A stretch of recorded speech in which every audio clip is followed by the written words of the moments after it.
Mr. Mavuso, thanks for making the time. So we know what prompted this dialogue, but what are some of the proposed solutions? Good morning, and good morning to the viewers. No, thanks, Claudia, for having us. What we're trying to do, as you know, that the current marriages in South Africa are managed by 3 pieces of legislation. Obviously, you need to do harmonization in that, because you find a situation where, for an example, there's a discrimination against people of different, for example, a sexual orientation. So that because the legislation that covers for that is Civil Unions Act. But sometimes transgender people will say to you, no, I was married under the Marriage Act of 1961, so I don't want to actually dissolve my marriage. But the system, how it was designed, was that once you want to change, let's say, your ID number into a female, and therefore the system will dissolve that particular marriage. So those are some of the things that we're trying to cover. We're trying to ensure that there's equality in terms of the law, because the Constitution promotes equality. But again, the current marriage legislation does not take into consideration that principle of equality in terms of the Constitution, because you have people, for example, who say, look, I would not marry, people of same-sex orientation and so forth. So we are trying to ensure that the marriage covers that. There are certain religions, for an example, that are not catered for.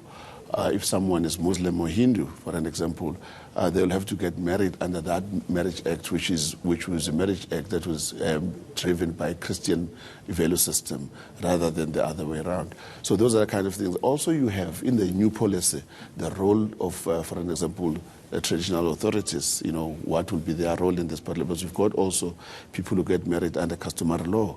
And in that, in certain communities, for an example, the dissolution or actually the solemnization of the marriage is also done through the African belief system. So there's a whole lot of other, groupings that you need to cater for. That's why the public policy in the making must ensure that we consult all the stakeholders. This is the first one, that we are dealing with the human rights and gender activists. Then obviously we'll continue to go to, traditional leaders, the churches, so it's going to be a long road. It sounds like it's going to be quite an involved process. A quick question that people would want to know, how soon would we get this legislation enacted?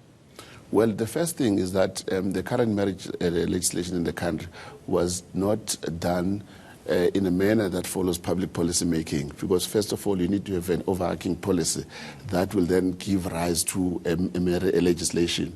In this instance, what we did is that we're doing really patchwork. That in 1998, because of pressure from traditional authorities to say that if someone is involved in a polygamous marriages, for example, there was no recognition in law. So that's why in 1998 there was the introduction of the recognition of customary law legislation. And then you have another pressure that says, but you know what, people of same-sex marriage, then you had in 2006 the Civil Unions Act. So ideally is that we are going to spend the whole financial year, with the consultation. We're hoping that at least by early next year, we'll then be able to finalize the policy that will then inform the drafting of the new legislation.